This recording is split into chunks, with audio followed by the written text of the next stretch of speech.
Meu nome é Walter Leite. As principais abordagens filosóficas sobre a morte. Vou aqui falar de Jiddu Krishnamurti, de Nietzsche e Epicteto e os demais estoicos. Então eu vou fazer uma abordagem estoica, uma abordagem epicurista, uma abordagem krishnamurtiana e uma abordagem nietzschiana. Quero salientar que vou usar a linguagem do coração e minha experiência pessoal.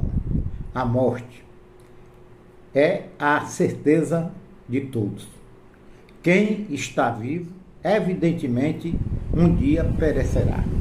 Só que não se sabe quando será o dia. Eu gostei bastante da visão epicurista. Tem muita gente que tem distorção com a filosofia de Epicuro, fala que ele é hedonista, e nada de hedonismo eu vejo na filosofia do sábio dos jardins de Epicuro. Ele comprou uma propriedade que passou a ser denominada de Jardins de Epicuro, onde ele lecionava, ele tinha uma comunidade. Seus discípulos, eles moravam lá, acampados, nos Jardins de Epicuro. E esta filosofia rivalizou bastante com o estoicismo. Eu gosto bastante. Eles sofreram muitas críticas, distorções, que eu, neste breve vídeo, vou trazer meu ponto de vista, eliminando, evidentemente, as distorções. Primeiro, Epicuro, quando fala nos prazeres, ele não fala em qualquer prazer. Ele não diz, abrace o prazer. O prazer é acima de tudo. O prazer custe o que custar. Ele não fala sobre isso. Ele diz que, ao buscar o prazer, o homem tem que buscar o prazer de qualidade. Um prazer de boa qualidade. E se for um prazer que traga consequências nefastas, deve, evidentemente, ser evitado. Então, ele defende uma vida prazerosa, mas uma vida ética. Uma vida, acima de tudo, equilibrada. Então, não é qualquer prazer. O hedonismo é que adora o prazer sem medir consequências.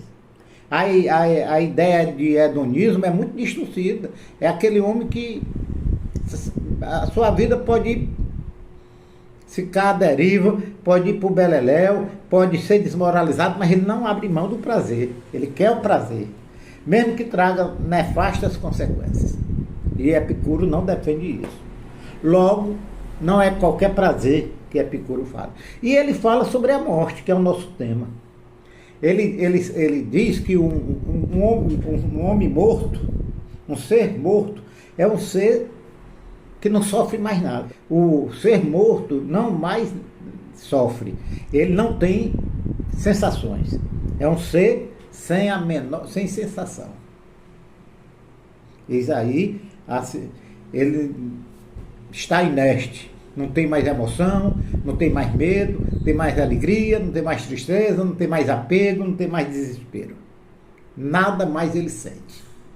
Simplesmente perdeu tudo. É um ser inerte, sem sensação. E ele diz que a pessoa não deve ter medo da morte. Olha aí a mensagem do Epicuro. Um homem não deve temer a morte. Por quê? O que é que ele defende para sustentar que o homem não deve ter medo da morte? Muito bem. Ele diz o seguinte, que o homem e a morte jamais se encontrarão. E ele prova esta sua assertiva. O homem e a morte jamais se encontrarão. O homem e a morte jamais se encontrarão. Fica evidente de que não precisa ter medo. E ele sustenta isso, afirmando, o homem e a morte jamais se encontrarão, porque quando o homem está vivo, a morte não se fará presente. Não se fez presente, não se faz presente. Quando o homem está em vida, a morte não se faz presente. Ele, e quando a morte está presente, o homem não estará mais presente. Logo, a pessoa teme algo que jamais encontrará. Eis a visão de Epicuro. Muito parecido com o epicurismo, tem o estoicismo, que eu gosto bastante, que defende princípios éticos, que defende uma vida equilibrada, austera, de austeridade. Vai na mesma, muito parecido com o epicurismo, só que ele não fala, não adota o prazer, adota uma vida de austeridade. E ele salienta, o estoicismo, de que o homem tem de aceitar aquilo que ele não pode mudar. Não deve perder energia sobre aquilo que ele não tem poder. E no topo do que ele não tem poder está a morte. Então, o estoicismo defende que o homem não deve temer a morte ou se preocupar com a morte. Por quê? Porque ele não tem controle sobre a morte. Ele não tem poder sobre a morte. O homem deve usar sua energia, usar sua sabedoria, usar sua espiritualidade, sua força, sua pujança, deve usar para viver bem, mudando aquilo que ele pode mudar, fazendo boas escolhas. Então, nós temos duas visões da filosofia antiga, o epicurismo e o estoicismo, eles nasceram na Grécia Antiga. Fundou o estoicismo o Zenão de Sítio, um empresário, um homem rico, que perdeu tudo no naufrágio e resolveu estudar filosofia. E criou uma sociedade, este grupo passou a ser chamado de estoicismo, os estoicos, que nasceu na Grécia Antiga, mas teve o apogeu no Império Romano, com filósofos como Sêneca, Marcos Aurélio, o imperador, e Epicteto, o escravo. Cícero também falou. Cícero defendia o epicurismo e o estoicismo, e muitos outros pensadores da época. E essas duas correntes, elas defendem que a pessoa não deva ter medo da morte. Já Platão e Sócrates, ele cria uma teoria da forma, e essa teoria da forma onde ele defende que existe dois mundos, um mundo obscuro, que é o que nós vivemos, e um mundo das ideias, que é o mundo perfeito. E que nesse mundo perfeito das ideias, tudo que existe lá é verdadeiro. Aqui são apenas pálidas cópias do que é verdadeiro. Esta filosofia surgiu com Platão, foi influenciado, que foi discípulo de Sócrates e professor de Aristóteles. A gente vê que todo um encadeamento influenciou bastante um grupo de filósofos, e deste grupo e destes filósofos houve o surgimento de um movimento muito poderoso, foi o cristianismo, através de Santo Agostinho e de outros filósofos. Eles incorporaram a ideia. Então já tratam a morte, já Platão e o cristianismo, que para Nietzsche dizia que o cristianismo é um platonismo para o povo. Era isso. Então, viu já aqui 3 linhas importantes falando sobre a morte. 2 que não nega, também não combate. E uma que criou uma ideia, criou um Deus transcendental. O platonismo criou logo uma teoria da forma com 2 mundos.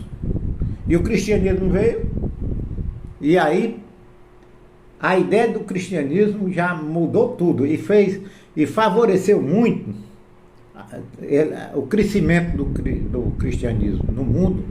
Foi as promessas que o cristianismo apresentava. As promessas. O cristianismo começou a dizer que a morte não era nada. Olha aí, a morte não é nada. A morte é apenas uma passagem. E que com o homem tem uma dualidade. O homem tem o corpo, que vai perecer, e ele tem uma alma ou espírito, que vai para um outro mundo. Ele pegou a teoria de Platão, com duas ideias, o mundo, com dois mundos, o mundo obscuro. E o cristianismo criou um outro mundo, onde habita um Deus que está fora do mundo, portanto é eterno, não está, esse Deus transcendental não está submisso ou subjugado ao tempo, ele está fora do tempo, fora da temporalidade. Muito importante entender isso. E ele prometeu ao homem, meu amigo, você quando morrer vai para o céu. Se você fizer isso, tiver uma vida correta, sem pecado, você vai para o céu. E se você tiver uma vida miserável, cheia de pecado, você vai para o inferno. E na Idade Média, o homem era apavorado com medo. Nós temos filósofos como Santo Agostinho. Santo Agostinho, quem lê Confissões de Santo Agostinho, vai ver lá um trecho lá, que ele tinha medo do pecado exorbitante. Ele deixou de reconhecer seu filho, de estar junto da sua amada, porque ele achava que tinha pecado. O filho de Santo Agostinho morreu com 15 anos e Santo Agostinho rejeitou o filho e a esposa, com medo de ir para o inferno, com medo do pecado. Pascal morria de medo do pecado. Tem a famosa aposta de Pascal. Ele dizia para a irmã dele, minha irmã, acredite em Deus, acredite que tem outra vida, porque se você morrer e não tiver Deus e não existir outra vida, você não vai estar presente para saber que foi enganada. E se tiver, você está salvo. Eis a aposta de Pascal. Quer dizer, eles tinham medo da morte, a morte fazia parte. Então, o cristianismo reinou. Até começou a surgir um filósofo contestando isso aí. O modernismo, a ideia de que a ciência ia salvar, o homem ia crescer, ia mudar tudo, ia superar tudo. Mas surgiu o pós-modernismo, a pós-modernidade, e surgiu com Nietzsche. E Nietzsche contestou logo, derrubou logo a tese cristã. Nietzsche combateu logo. Ah, Nietzsche é ateu? Não. Nietzsche não se preocupava com a vida pós-morte. Tampouco de onde o homem tinha vindo. Nietzsche trabalhava com o crescimento do homem, com a superação do homem. Ele, na sua obra, a gente pode dizer, obra-prima dele, você falava, Zarastuto, ele dizia o seguinte, que o homem era algo a ser superado e que o homem não precisa de bengalas metafísicas. Ele não precisa de saber. Tem de cuidar bem da sua vida agora. Trabalhar. Isso. A ideia de Nietzsche é essa. Quando ele diz que Deus, em várias obras dele, como a Gaia Ciência, e assim falava Zarastuto, ele fala que Deus estava morto. Mas a ideia de Deus estar morto era que Nietzsche via que o homem agora tinha ciência. O homem acreditava na ciência. O homem acreditava que a ciência ia salvar tudo. Era isso que o homem acreditava. Então, a ideia de Nietzsche, a morte era algo que ele não levava em consideração. Ele não valorizou, combateu, vamos dizer assim, ou deixou de lado a metafísica. Combateu. E trabalhou com cada instante, o homem, ele como pessoa, há um ser a ser superado. O que era a ser superado? O medo, as crendices, as muletas, as muletas metafísicas e tudo mais. Krishnamurti foi um livre pensador. Ele é hindu, foi adotado pelos teosofistas, criaram uma religião, não é? E botou Krishnamurti como salvador do mundo. E aos 25 anos, Krishnamurti dissolveu a Ordem da Estrela, uma prisão, e que ele não queria prender ninguém, que todo mundo era livre. E que o homem não precisa de guru, o homem não precisa de seguidor, e que o homem tem de viver cada momento com bastante atenção.